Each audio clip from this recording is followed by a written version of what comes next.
It really is actually a privilege to be here with you guys again. I think this is it? It is, right? Atheist Roleplay, Suicide, Evil, and now this. This is like my church. I come here more than I go to my own church. No, this is fantastic, and I love being here. And tonight, Lord, what I'd like to do is I'd like to share a little bit, maybe a little bit more personally about where I'm from, and we're going to dig into some really fun material as to why we can trust that God exists. You see, my story starts, as all good stories do, with I met a girl. I'm now married to her, by the way. Her name's Rihanna. And it was the summer, or actually it was the fall. It was September of 2005. I had just moved from Washington, D.C. to Los Angeles, California. I was going from one law firm in D.C. to another law firm in Southern California, in downtown. And my sister, she had already been living in Los Angeles, so she was excited to have her older brother be moving out there to meet her, and she'd been kind of talking me up to her friends, and so I had a little bit of a reputation and hopefully moving into a friend group. And my sister, my first night in California, literally my bags were still in the back of her car. That's car. I'm in recovery, you can pray for me. So I grew up outside Boston. And so my bags were in the back of my sister's truck, and she brought me to this, oh, this is going to get bad. She brought me to this, it was a party in an apartment building, and a work function in somebody's small dwelling place. And no, she brought me there. It was one of these apartments downtown that like overlooks the city. Has anybody here been to Los Angeles? Have you guys seen the skyline at night? It is absolutely gorgeous. On the backside, if you're in those hills, there's some apartment buildings. And if you're in one of those apartment buildings, you're out on the balcony facing the city, you can actually see the city. And on the other side of that, you see the water. And it's just absolutely gorgeous. It's why I moved there, to be honest with you. I mean, just the beauty of it. And I'm standing in this high-rise apartment building on the balcony, and I'm looking at my new kingdom. I'm surveying it. I couldn't wait to dig my teeth into this new land, to conquer it, right? And I'm standing there just daydreaming about what my future has as a young man. And in the front door of this apartment walked the most amazing girl I've ever seen in my entire life. I mean, she was incredible. Some of you guys know exactly what I'm talking about. I mean, she's not only beautiful, but the way that she carried herself was like not cocky, but like confident. You know, she was like, just the way she strolled through the apartment, and she clearly had kind of a weight to the people that she was there with, because everybody kind of just wanted to touch base with her. And sure enough, my sister, she had been talking me up to Rihanna, this young lady, and she wanted to come and meet me. So she made a beeline from the front door of the apartment, kind of weaved her way through the people, straight out to the balcony. And as fast as her little legs would carry her, she went and walked smack into the screen door. It was amazing. And she fell back. This is a true story. She fell back on her bottom. She had her hands back. She flipped her dark brown hair back, and she let out the most amazing laugh I've ever heard. That's how I met my wife. That night we got to know each other, and I actually told her I loved her that night. She was sitting right next to her boyfriend. That's the kind of guy I am. I mean, my affections and my passions and my desires and what I chase has changed.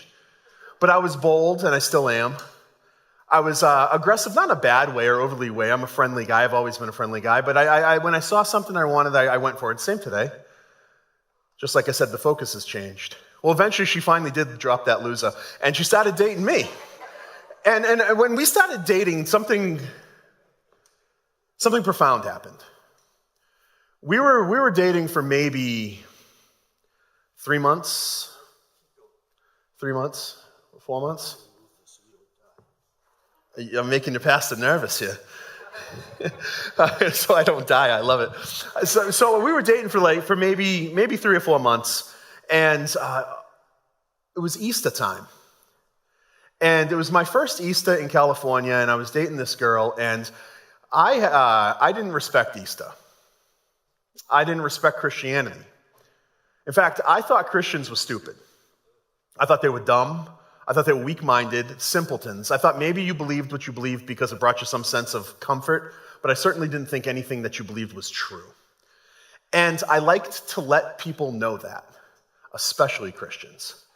And so this Easter, I got an email from my older brother, and I thought it was the best thing ever. It was an email. I don't remember everything about it, but I remember it was a picture of Jesus mocking the cross, mocking Jesus, mocking the Easter holiday. And I printed this out. It's before iPhones. And I printed this email out, and I thought, I can't wait to show this to Rihanna, because we're going to have like this bonding moment. We're going to laugh about this, and we're going to have a great day. Well, she came over, and she came up to my duplex in Hollywood. I used to live at the corner of Highland and Melrose. And she came right up and she knocked on the door. I opened it up, and I brought her in and showed her the email. And I was expecting her laugh, which was infectious. Instead, her countenance shifted and dropped. And she says, "John, I've been meaning to tell you something." And I said, "Uh-oh." She said, "John, I'm a Christian." And I went, "No, you can't be a Christian. You can't be one of those fundamentalists. Are you kidding me?" And then for the next couple months, I would ask her questions like this. I would say, and I would say these things to her. I'd be cooking her dinner. I'd be, "Rihanna, I thought that you were an intelligent human being. Are you telling me you believe in Adam and Eve? Because that's dumb. Nobody believes in Adam and Eve. Rihanna, I thought that you were smart, and you're telling me you don't believe in like the neo-Darwinian theory of evolution. That's moronic. Everybody believes in that. You're telling me you think God's words are responsible for all this in creation. Get over it." And if she was standing here, she'd say a couple things, actually. She'd say, first and foremost, she'd say that I was her rock bottom, and what guy doesn't want to be some girl's rock bottom, right? Well, that was me with Rihanna, because she was at a low point in her journey. She's been Christian her entire life, and she was dipping into she was backsliding, I guess is the term you'd use for it, and she had no business dating before me. And if in teens, guys, students, this is not an excuse to go find yourself a pagan to start dating. It does not work well. This is an exception to the rule, so don't take that from what I'm saying. But the second thing she would say is that she left the majority of our dates crying for two reasons. The first is I was mean, like borderline mean to her when we got into the issues of faith, like conversations about what she believed and why. And also she knew the relationship couldn't go anywhere. And I knew the relationship couldn't go anywhere. But then something happened. She wanted to become a member of this church that she had started attending, and she asked me if I'd go to church with her. And I've done crazier things for the affections of a woman than go to church. So I was like, sure, whatever. Hang out with me Saturday. I'll go wherever you want on Sunday. And I went to church, and I got saved. I got saved in a charismatic church. So picture this, if you can. Just picture this with me, okay? You're an atheist. I have never been to church in my life at this point. Where I grew up, there are no Christians, guys. I mean, people would say maybe they were Catholic, but they didn't really believe anything about it. They never went to church. I had never been to church. And here I am, Mr. Atheist, walking into the church for my first time, and I walk into this service where the music is blaring, and they're singing songs about this guy's blood, washing them clean. And over in the corner here is the woman spinning during worship, And then there's people over here, they're speaking in tongues. And I'm like, you people are crazier than I thought. This is unbelievable, you Christians. And then Rihanna, she wanted to keep going to this crazy church. And I was like, whatever, I'll go with you. And then I eventually went to these membership classes with her. And I remember thinking, when I signed up for the membership class, I was like, you know what? I'm going to sign up for this because what I want to do is I want to witness you Christians in your natural habitat so I can better hunt you and destroy you. That's my thought process. And the last part of this membership process at this church is to meet with the pastor and kind of share your story. So Rihanna made the appointment, and I went with her. Only I went with a stack of documents, half an inch thick. Notes. I had in my mind, man, if I could just debate this pastor out of his faith. I mean, how cool would that be as an atheist, right? I get this notch on my atheist belt. I could see the LA Times headlines, "Atheist destroys pastor." I could see it. So I went to this meeting, and Rihanna shared her story, and she's got an incredible story. And then Pastor Dave, he looked at me and he said, "Hey, John, what brings you here tonight?" I said, "Oh, let me tell you." And I hit him with everything I had. Some of the questions he answered. Fewer still he answered to my satisfaction. He said, "I don't know a lot." "That's a good question, John. I have no idea." At the end of the meeting, he stands up, and Rhea and I stand up, and he hugs Rihanna, and he said, "Rihanna, you know what? We'd love to offer you membership to our church." And then Pastor Dave, he looks at me, he extends his hand, he shakes my hand. And as he's shaking my hand, he says, John, we have enough members right now. Thanks for coming. See ya. And then some of you guys, I know what you're thinking. Some of you guys are thinking, oh, well, how could he do that? Like, he just rejected you. Why wouldn't he accept you into the fold and you'd be like a work in progress, like you're seeking. So no, if he did that, you got to understand, guys, if he did that, I would say, this is all rubbish. Because you don't really care about what you say you believe. You just want my butt in your seat and your buck in your, my butt in your cough, my butt in your seat and my buck in your coffer. And if he had responded like, why don't you come in, it would have been over for me. But the response that he gave me, the rejection, was perfect. But it didn't stop there.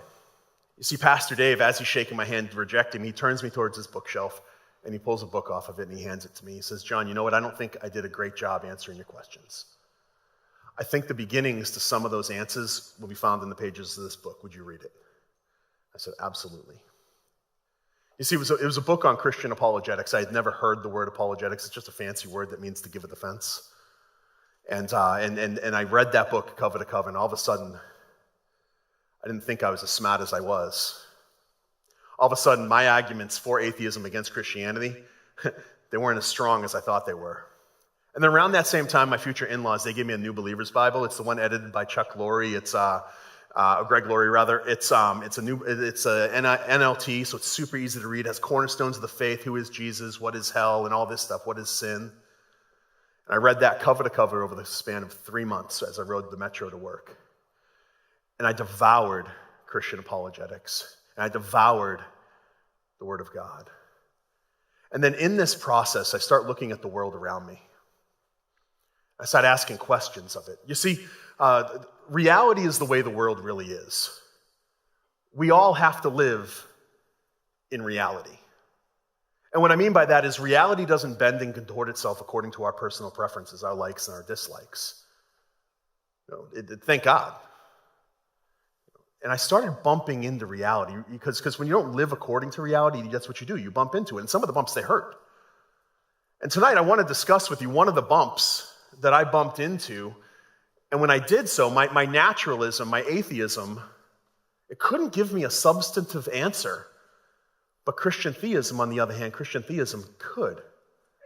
So all of a sudden, for me, in my journey, Christian theism wasn't so wacky. It wasn't so stupid. All of a sudden, Christian theism was making sense of some of life's most important and most difficult questions. And, looking back at how I was pretty aggressive. I was an atheist, a naturalist. Do you guys know what atheism is? Believe that there's no God, right? You guys know what naturalism is or materialism? It's the belief that all that exists is the product of a purely physical process. So all we have is the material world, and that's it. That's what I was. But looking back on this, guys, I'm not going to say it's not my fault. We own our worldviews. But it's what I was taught. It's what's being taught in every major university in this country today. It's what's being taught in a lot of our Christian universities today, by default. And this stuff matters. How we look at the world, it matters, and what we believe about it. And then what we do is we take our beliefs and we got to line them up with the way the world really is to see if it fits and what has the best explanation. So this is the worldview I was taught. I was taught Darwinism ultimately, but it led into naturalism, materialism. And I want to start by having a little conversation with you about the importance of understanding what naturalism, materialism is in the context of Darwinism, relating it to what's called intelligent design. That when we look out into the world, we can actually see God's handiwork. We can see God created it. And we're going to do that by looking at one thing, and that's going to be cosmology. And the fancy word is Kalam. It's going to be the Kalam cosmological argument for the existence of God. It's a mouthful. Don't worry, you don't have to memorize it, but there will be a test. So your salvation is in play. So, yes. So this is something I was taught, and the impact is profound. Here's a quote from he's a philosopher, E.O. Wilson. And I think that this is a good place to start for us, because beliefs matter. What we believe about the world really matters, and it's going to dictate how we live. It should. E.O. Wilson, he says, when I was 15, I entered the Southern Baptist Church with great fervor and interest in the fundamental religion. I left at 17 when I got to the University of Alabama and heard about evolutionary theory. This is the story of so many people. I know because I made it my job during my undergrad years to rip the Christian worldview from people if I could. And it doesn't just go students, it's professors too. I had the opportunity to travel to Germany not too long ago. And I was in Germany, the Czech Republic, and Poland. And doing this, teaching apologetics. I have the best job in the world. And it was a student camp. And I was made friends with all the counselors. And it was an English learning camp. So one of the counselors, she was coming back to the States. She went to Cal Poly Pomona, which is out by me. And after we got back, I got a random text from her saying, hey, John, can we talk? Sure. So I hopped on Zoom with her, and we're Zooming, and she says, I don't know what to do. I had my first Philosophy 201 class, she was a second-year philosophy major, and on the first day of her class, this is straight out of, God is Not Dead movie type thing, the professor asked the question, could I have all the Christians please stand? Gina, being brave and bold, stood, along with maybe a dozen others, in a class of 200. She stands there, and the professor looks at her and says, I am making it my point. At the end of this semester, when I ask Christians to stand, none of you do. Really? He went on to assign the texts for a 201 philosophy class in college, Richard Dawkins' Virus of the Mind. Richard Dawkins is we're going to quote him a little bit, he's a brilliant scientist. He's wrong on a lot of stuff, and he's a horrible philosopher. But this professor, he was trying to prove a point. He was trying to do what the professors did at the University of Alabama to E.O. Wilson, convince this young lady and the rest of the class that there's no room for God. There's no room for God. And this is why it matters that we're talking about this stuff. You see, the idea of Darwinian evolution has become more than just a scientific theory. Materialism, naturalism, it all bleeds into this. It's more than just a theory. It's become an ideology. It's become a way that people choose to live, or a way that they live by, a philosophy that they live by. You see, we have Newton's gravity and Kepler's planetary motion, but we don't have, Keplerism, but we have Darwinism. And it permeates everything. It actually permeates all areas of life. Just take a look at some of these things. These are just some of the books. You can find them on Amazon. Religion Explained, the evolutionary origins of religious thought. Why do people believe in God? Well, all we need to do is turn to the naturalistic explanation. Not because it's true, but because the human mind has evolved in a certain way. How about this one? Evolutionary theory and legal philosophy. We're allowing evolution and then naturalism, materialism to dig into even how we come up with our laws and jurisprudence. Why we get sick, the new science of Darwinian medicine. That's a text from major medical schools today. Evolution, this is my field, criminology. I majored in criminal justice. Evolutionary criminology. What's that subtitle there? I forget it. Towards a comprehensive explanation of crime, most important issues. Here's Victor Stenger. Victor Stenger says this, and I want you to be asking a question: is this stuff true? When we read it, and try to step outside of your Christian context for a second. Let's just step out of your Christian context and let's see how this stuff sounds, and let's see how it lines up with the reality. Darwinism implies that humanity developed by accident, contradicting the traditional teaching that humans are special, created in the image of God. If humans aren't special, what are they? They're just nothing. They're just nothing. They're just meat suits in motion. Moist robots. I'm serious. This is true. All you got to do is read. These are the atheists, guys. I'm not quoting Christians about the atheists. This isn't what I think about the atheists. This is what the atheists are saying. We just got to read them. This is Carl Sagan, one of the most influential cosmologists of our day. The cosmos is all that there is, or was, or ever will be. Our feeblest contemplations of the cosmos stir us. We know we're approaching the greatest of mysteries when they stare out into the cosmos. I want to ask Carl Sagan, he's dead now. I'd love to ask him, what does that even mean on an atheist perspective, to have your contemplations stirred?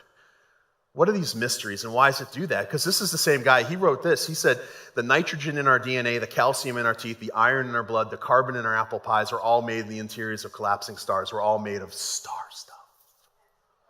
Oh, it's so poetic and beautiful and completely stupid. I mean, I wonder if anybody actually did sit down and talk to him and say, what do you mean by that? I wonder if anybody sat down and talked to him and asked, what are the conclusions that people are going to draw if that's how we view humanity? Where does this ideology lead if we're just star stuff? Is it true, though? And what's the consequence of believing these things? This is Richard Dawkins. I mentioned him earlier.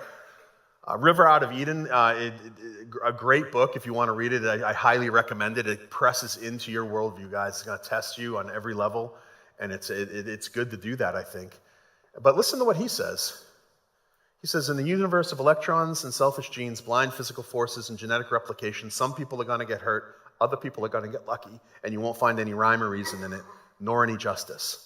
The universe that we observe has precisely the properties we should expect if there is at bottom no design, no purpose, no evil, no good, nothing but pitiless indifference. I mean, is when you wake up in the morning, if you wake up in the morning, is this what you put on? Can't wait for another pitiless day. Nothing but indifference. I mean, I'm not saying life is great. And guys, I got 4 girls. 14, 12, 11, and 7. Somebody is always crying in my house. Always. And it's usually me in the fetal position, wondering what in the world is going on. Life is hard, I know this, but I'm not indifferent to it. It's not pitiless. I think that there is good and there is bad. Is Dawkins right? Well, these are the ideas that flow out of naturalism. The idea that everything that ever existed is just a product of a purely physical process. This is where we go to, guys. And I know this because I lived 27 years as a naturalist. I know this because I tried really, really, really hard to live consistently with my worldview. And I'll tell you what, it didn't go well. Not just for me, but for people I was in relationship with. When you start viewing people as commodities, it doesn't go well. We see that in history. So these are the most important questions. This is where I want to kind of take us. We've seen what the naturalists believe and why this is important to be talking about this, because worldviews matter. And right now there's a battle going on, and the battle isn't flesh and blood. We know that from the scriptures, right? It's an ideological battle. It's a spiritual battle. It's on worldview lines. Ideas matter. Ideas have consequences. Bad ideas have victims. That's not me. That's John Stonestreet. He's really smart. But I like the saying. Ideas have consequences. And then how do these ideas relate to the most fundamental important questions of life? Like does God exist? Does God exist? Or is this all there is? Is the material universe all that there is? And if so, how should we live in light of that? That's why this is important to look at. The Bible tells us this, right? The heavens declare the glory of God. The skies proclaim his handiwork. Day by day pours forth speech, and night by night reveals knowledge. You can't have it both ways. We're either star stuff or we're fearfully and wonderfully made. We're either meat suits in motion or we're God's handiwork. You can't have both. And we need to be contending for what we think is right and good and true and beautiful out in the world, because it matters. And I mentioned this term, intelligent design, and we're not going to dig deep into intelligent design tonight. I want to touch on this because we're going to be looking at one facet of intelligent design, and I think it's an important thing for you guys to note. Intelligent design, it's the abbreviated ID. Sometimes we overcomplicate stuff. I hope that when we leave here, all of us can grasp these concepts in new ways, and then not only grasp them, but then be able to discuss them with the people that we care about. So intelligent design is merely an evidence-based scientific theory about life's origin and development that challenges strictly materialistic views of the universe. It's the idea that the world around us has evidence of being designed. It's the idea that when we look out into the cosmos, we see more than star stuff. We see design. We see God's hand in it. We think that the universe is purposeful, and it's been designed by a designer. And these two are really important. If you guys are taking notes, you should just jot them down. I'm not going to touch on them again, but it's really important here. Where there's design, there's intelligence. And the same is true for where there's information. Where there's information, there's intelligence. So there's a lot of evidence that the world around us has been designed. There's a lot of evidence for intelligent design. There's a lot of evidence for the Christian worldview, guys. There's a lot of evidence just out in creation. The skies proclaim his handiwork. You guys are starting Romans. If you come to this church, you're starting Romans. If you're not coming to this church, you should, and hear Pastor Kevin on Romans, because I listened to the first message, and it's phenomenal. But you're going to hear things like you're without excuse. Because God has made things clear to us by what? By his general revelation. The world around us, when we gaze upon an amazing sunset, when we dive deep into the sea and see the amazing creatures that live below it, or when we stare straight out into the stars. And have you guys seen the pictures that are coming back from the Webb telescope? Oh my gosh. It's unbelievable. They point this sucker out in the deepest part of space thinking there's nothing there. And they let it sit there, because the more time it sits there, the more light it collects, right? And when the images come back, it's far from nothing. They're finding galaxies and galaxies and galaxies. This is incredible stuff, guys, and all of it supports the Christian worldview. Did you know that? All of it screams God and its order and its design and how it's the intricacies of it. So there's a bunch of different fields that show that the universe, the world around us, has been designed. Cosmology, biochemistry, biology, physics, astronomy, all of these. This is just 5. There's many more. But tonight we're just going to look at cosmology. Does anybody know what cosmology is? Take a guess. What? Study of the cosmos, study of the universe, the stars and everything that's out there, and here too, by default. But we're going to look out into the deepest parts of space and see what best explains the evidence that we see. What best explains reality? Is it the existence of God, that God exists, or is it that we live in a purely materialistic universe? And at the end of the time, you can tell me. I'll have 1 or 2 wise guys that'll say it's not the way it's supposed to be, but that's fine. We can talk. So let's dig in. And this is, like I said, this is my starting place, guys. Not only is it not complex, it's not controversial. I start like this. Stuff exists. Stuff exists. The chair's just sitting in the podium, my computer, my clothes. Thank God, my clothes. They exist. Right?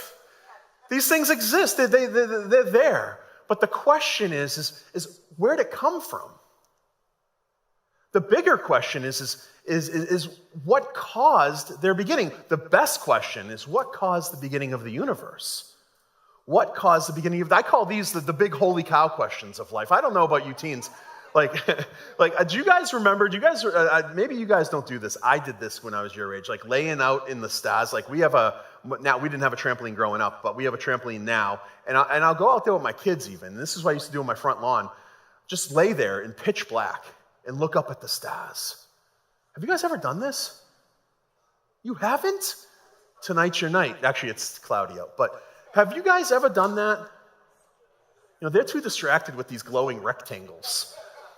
No, but you stare up at the sky and there's a sense of awe and wonderment. It's like it's built into us. What is that?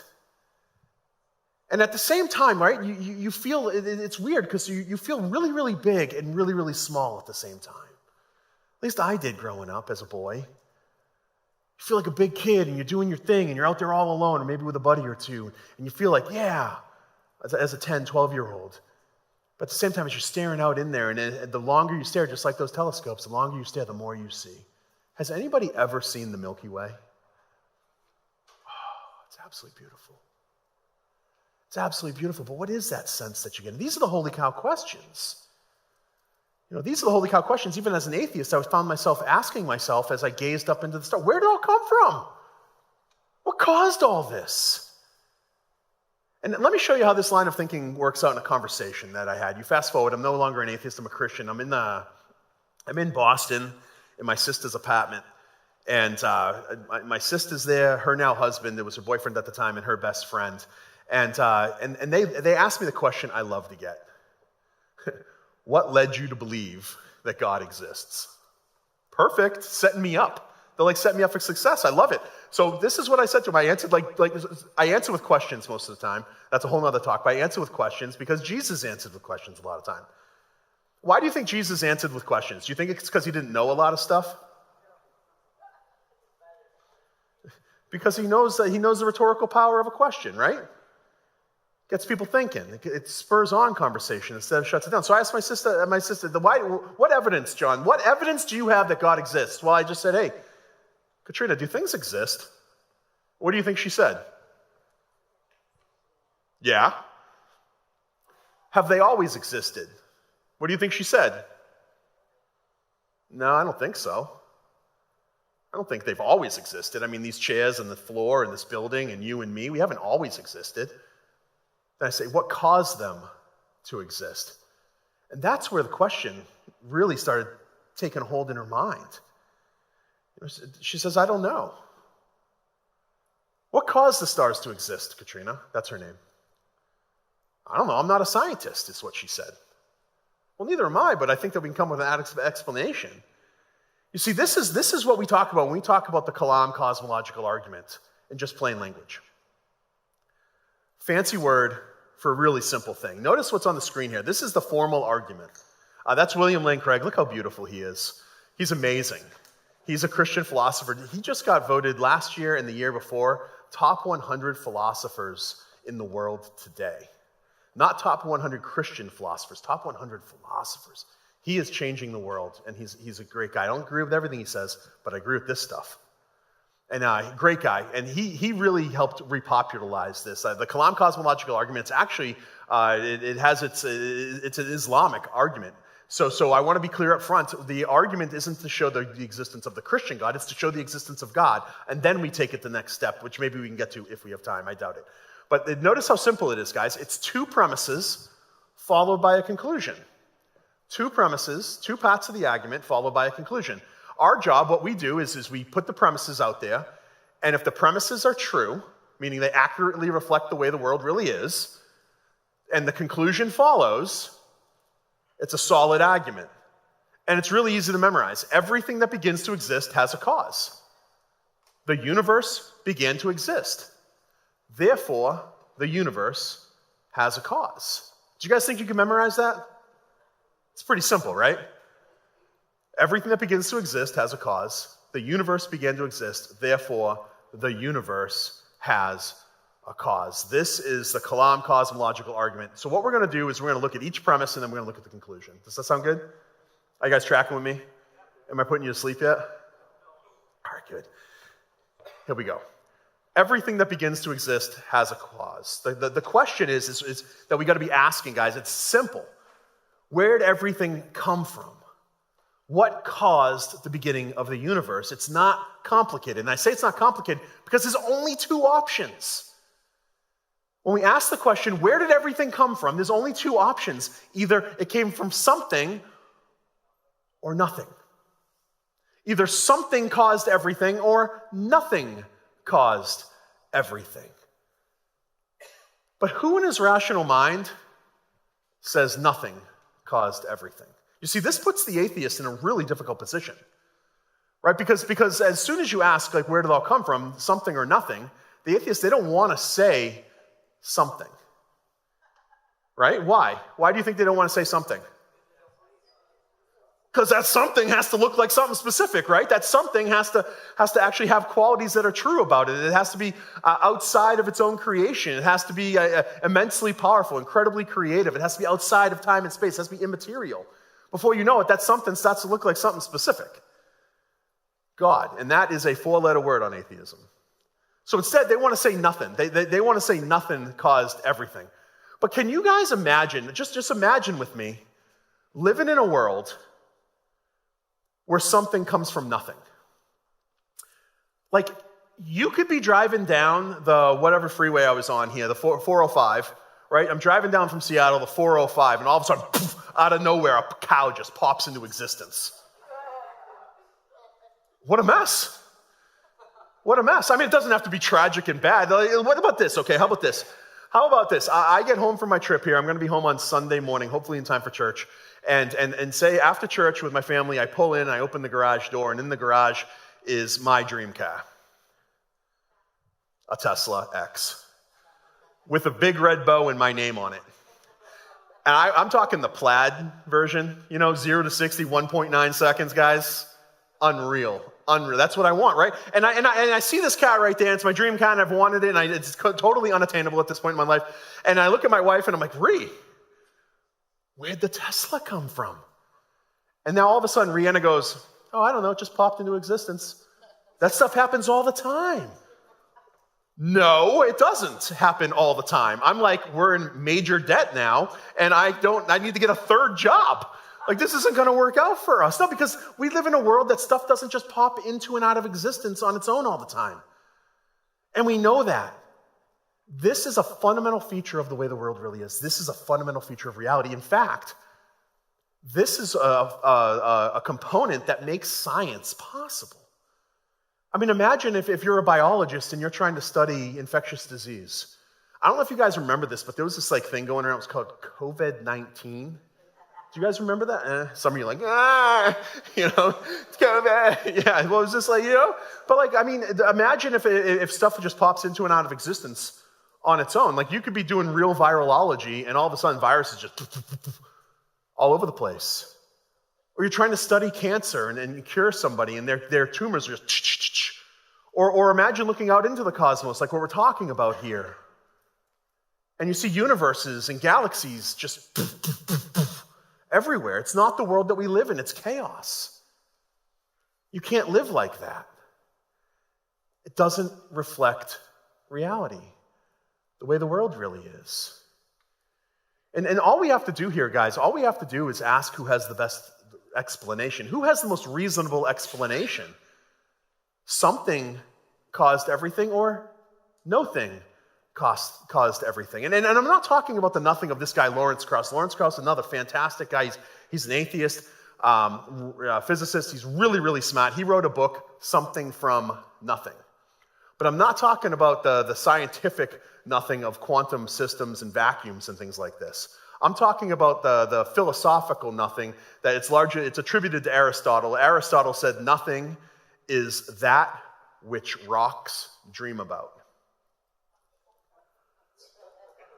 Some of you are going to get on a ride home.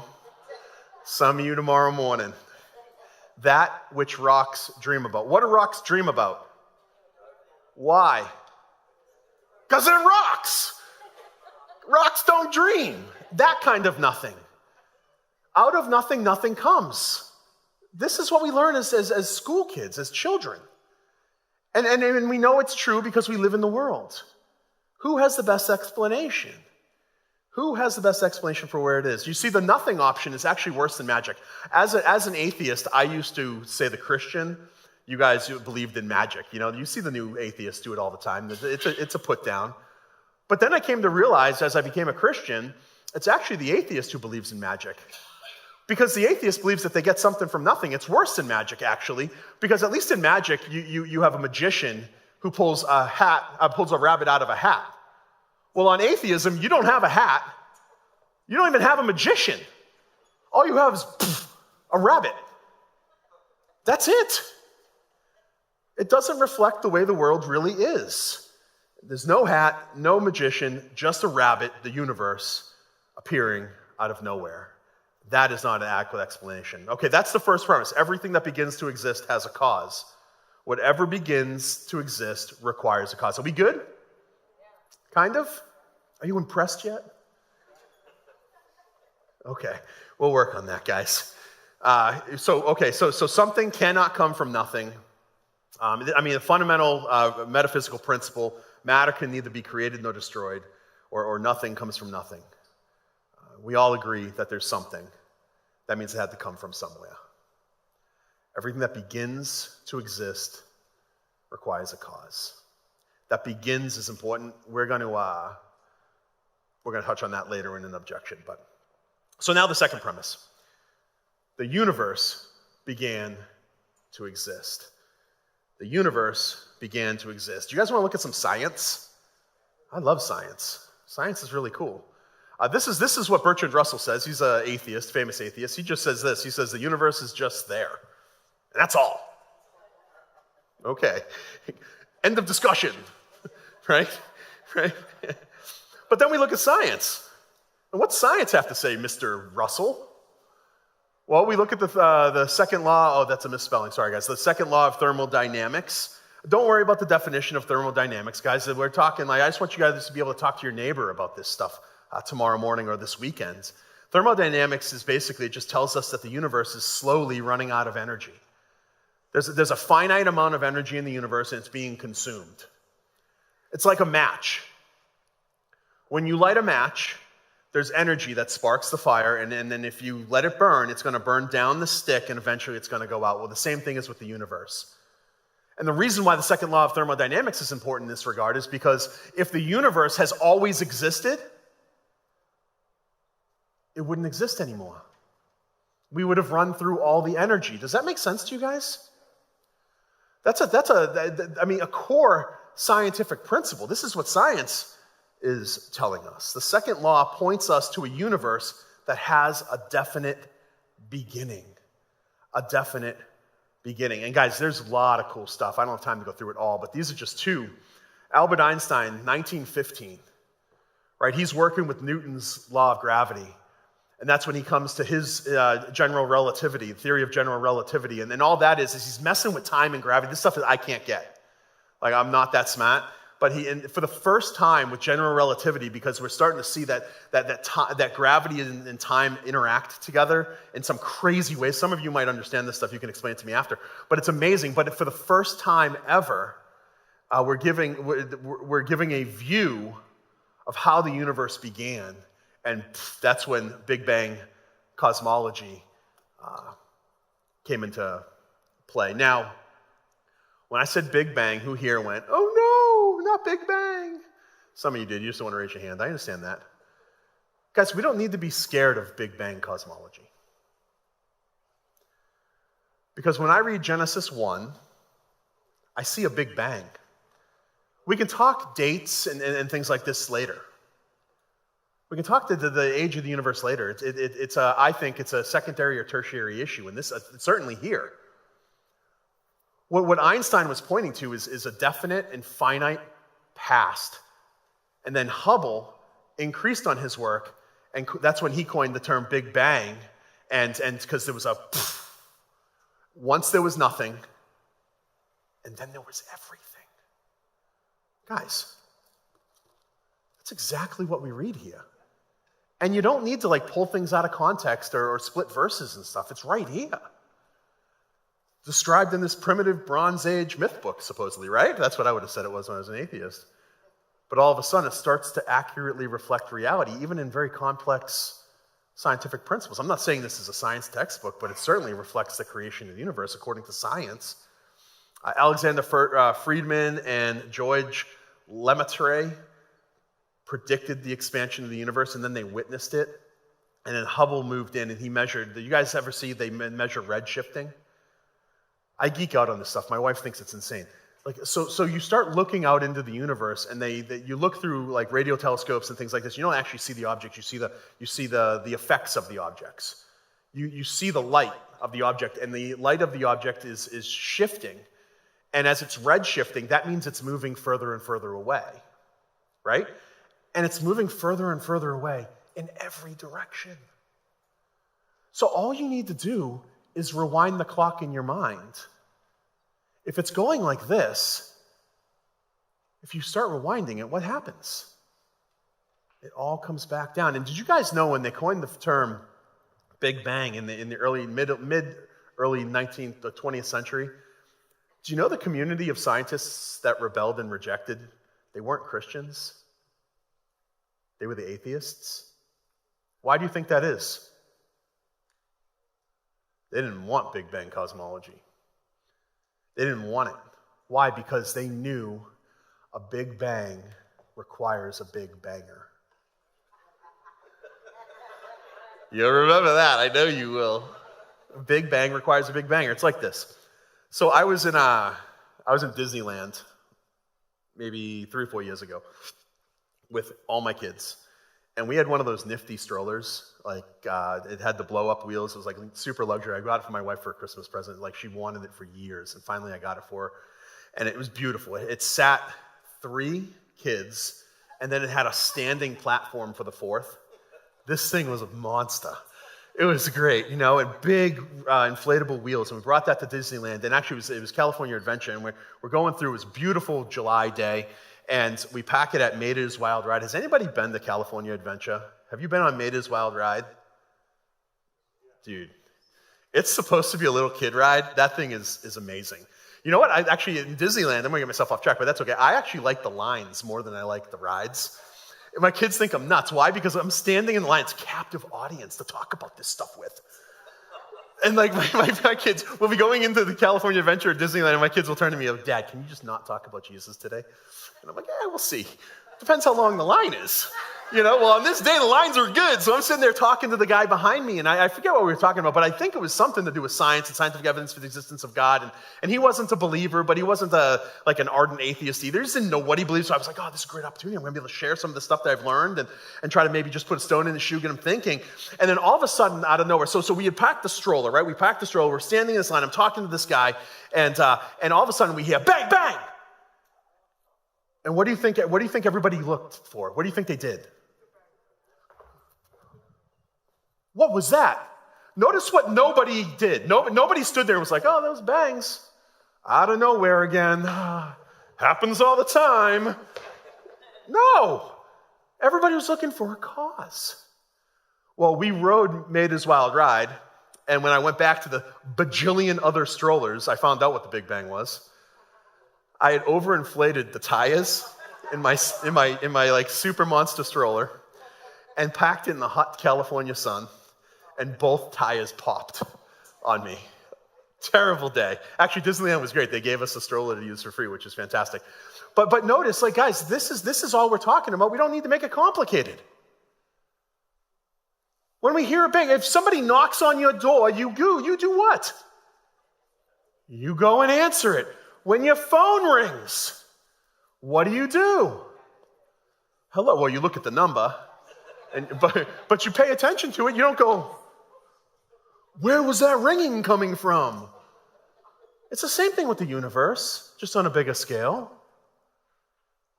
We need to be able to explain where all the stuff came from. Right? A Big Bang requires a Big Banger.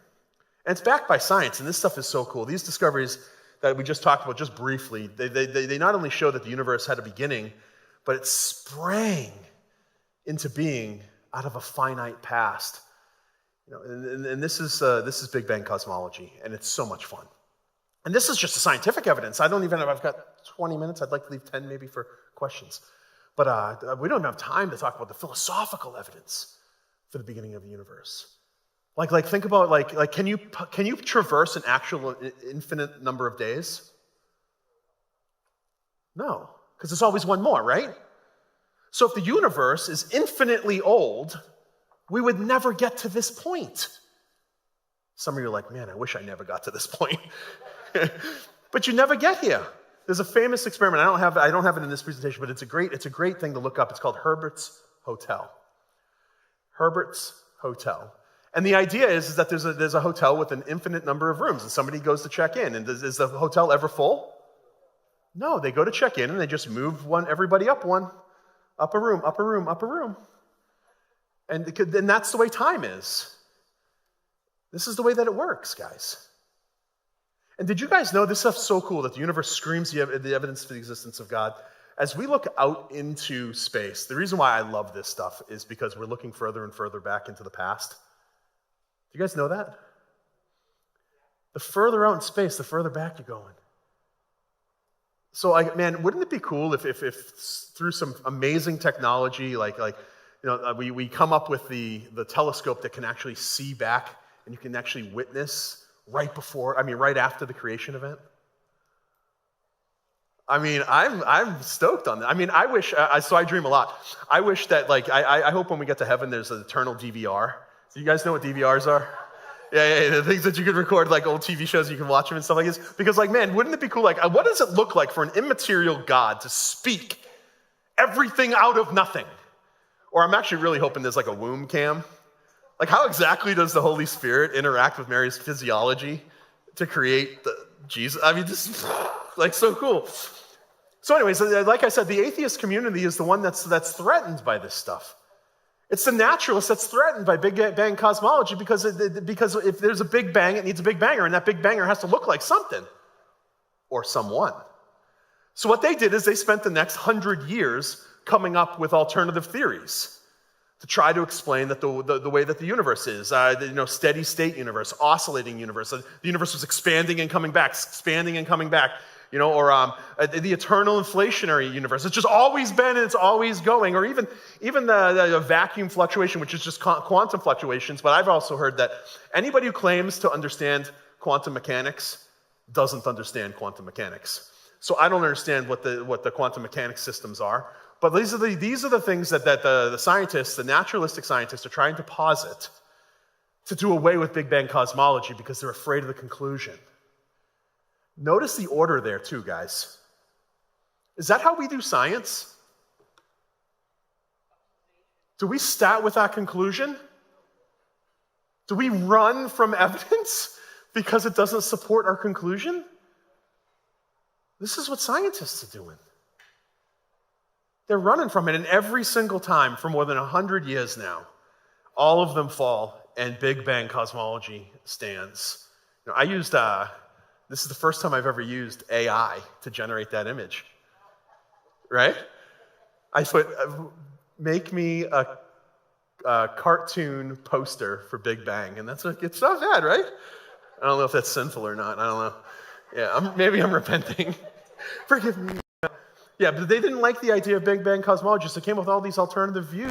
But time and time again, the one that lasts and is withstanding the test of time is the one that Christians have discovered and have run with. And the reason why they've discovered it on is because they're chasing this book and the God who wrote it. That's why. And there's a lot more to talk about there, but let's get to this. So that's the second. Are you guys with me? First premise, everything that begins to exist has a cause because nothing comes from nothing. The universe began to exist because you can't traverse an actual infinite number of events. There's also things like the second law of thermodynamics that says that there's only a finite amount of energy. And if the universe was infinite and past, we would have used it all up by now. So these two, so the premise 1 and premise 2 are correct. They're right. They're true. They hold water. That means the conclusion follows. Therefore, the universe has a cause. Now, what's that cause? Well, if you remember, we said that cause has to look like something specific, right? It has to be non-temporal, non-physical, non-material. It has to be outside of its own creation because there was no matter. There was no physical beings. There was no time.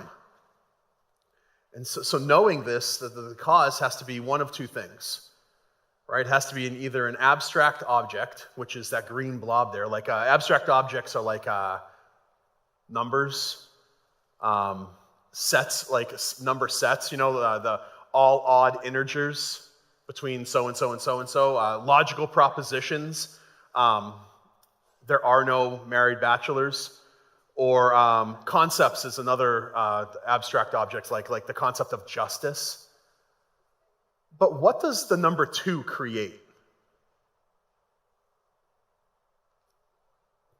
Nothing. Right? What does the concept I mean, it's a good concept, but what does the concept create? Nothing. It has no causal power. Propositions, they don't cause things to come into existence. All the odd numbers in infinity can't interact with time and space. So that means it has to be an unembodied mind. That's my best image, the glowing thing for an unembodied. Well, actually, that's ChatGPT's best thing of a mind. So the things have to be spaceless, immaterial. This thing has to be timeless. It has to be uncaused. It has to be immensely powerful. The only option is God. It's really interesting. As we start to describe from the evidence, from the scientific and philosophical evidence, when we start to describe what that cause looks like, it looks like God. Maybe one of the reasons why scientists today don't want to conclude that is because they know that there's the ramifications for their life if they do. If I'm being honest with you guys tonight as an atheist, I knew God existed. Comes back to Romans.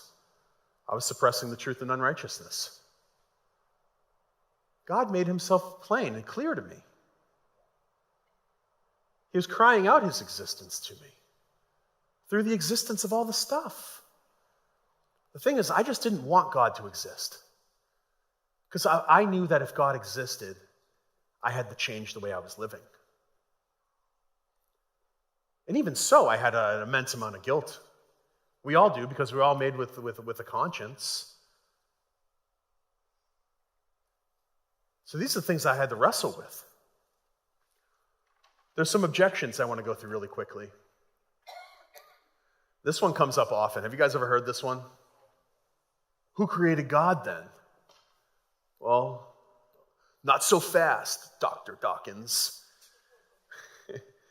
That's where the first principle, let me see if I can pull it up really quickly. This is why I think it's important to, everything that begins to exist has a cause. That word begins is very, very important. The premise isn't everything that exists has a cause. Why is begins important? Why do you think? Who said that? Oh, so smart, yeah. Because God has always been. God has always been. So when somebody like Richard Dawkins asks this, it's a shame because he doesn't understand the principle. He's a really smart guy. Maybe he's spiritually influenced, right? But who created God? The question actually doesn't make sense. The question is what's called a category mistake. It's like asking the question, what does the note C# taste like? Well, it doesn't. It doesn't taste. It tastes like blue raspberry. No, because the notes don't taste. And God doesn't have a beginning. And notice this, like what happens is in this discussion, when people start asking these types of questions, what the naturalist does is they're trying to bait you. I don't think they're trying to do it on purpose, honestly. I give them the benefit of the doubt. They're trying to bait you to meet them on neutral ground. Guys, there is no neutrality. There is no neutrality. When somebody asks you a question about your God, you have access to your worldview to answer that question. Because the objection is about the God of the Bible, and the God of the Bible is uncaused. By definition, if you add the label caused to God or the attribute caused to God, he's no longer God. Does that make sense to you guys? So that's how you answer this objection. It's nothing mind-blowing. Oh, then some people say this, well, that doesn't mean God. Well, yes, it does. Like my mom, she was just visiting me. She left. Actually, I dropped her off at the airport this morning right before I caught my flight out here. And she's not a believer, heavy into science. And we had these conversations, and I'm talking about Kalam, cosmological argument for the existence of God. I'm just asking her where all the stuff come from. That's all I'm asking her. And I'm saying, it seems like God has to. And we're getting to the conclusion, and then she's, well, it doesn't mean it has to be God. Well, but it does, because when we describe what that cause, the qualities that cause has to possess, is describing something specific. It's describing God. So, I mean, you can call it the universe if you want. Whatever that means. Okay, the universe caused the universe? Like, that doesn't make any sense. But you can call it whatever you want, but what it is it's God that caused it. So when somebody asks me this or they say this, that doesn't mean it's God. I'm going to ask them a question. I'm going to say, what do you mean? If not God, what? What else is outside all of creation? What else is immensely powerful? What else is immaterial? What else is what else is incredibly creative? It's God. Stop running from the label. And this one is the most popular one. I love this objection. It's the multiverse. This is the easiest one, guys. How much evidence do we have presently for a multiverse? Zero. Zero. You see, the atheist and naturalist, they have to do more than just spin a fancy tale. There's two parts to every argument, right? There's the claim, and then there's the reasons why you should believe the claim, the evidence. The claim and the evidence. Somebody who says multiverse as if it's a cure-all, all they've done is make a claim. And it's not up to us to refute all the claims. So next time somebody says, well, multiverse did it or something like this, sit back and say, can you give me some evidence for the multiverse, please? And you can do it with confidence because there's none. None. Zero. Other than the Marvel Universe, which that movie is so good. I can't wait for the third one to come out. Isn't that the best Spider-Man? Like, do you guys watch these or no? I mean, the soundtrack is unreal. It's so good. It's such a good movie. Yeah. So, guys, we're going to wrap up, and then I'll take some questions. But I want to stress something to you guys, right? Sometimes people ask me, they'll ask me why I'm a Christian, and I only have a limited amount of time, 2 minutes. This is what I say. I say, I'm a Christian because I met a girl who bumped into a door. And then I bumped into reality when I went looking for the answers to life's most important and toughest questions. Guys, especially students, like I'm a Christian for one reason. Not because it's gained me fame. It hasn't. I used to work at two of the best law firms in the world. I used to actually make money. I could buy stuff. I miss stuff. I didn't do it for money. I'm a Christian for one reason. I'm a Christian because it's true. I'm a Christian because it's the true story of reality. It accurately reflects the way the world really is. I'm a Christian because it answers our deepest, most important questions of life. Thank you guys so much for your attention. I really appreciate it.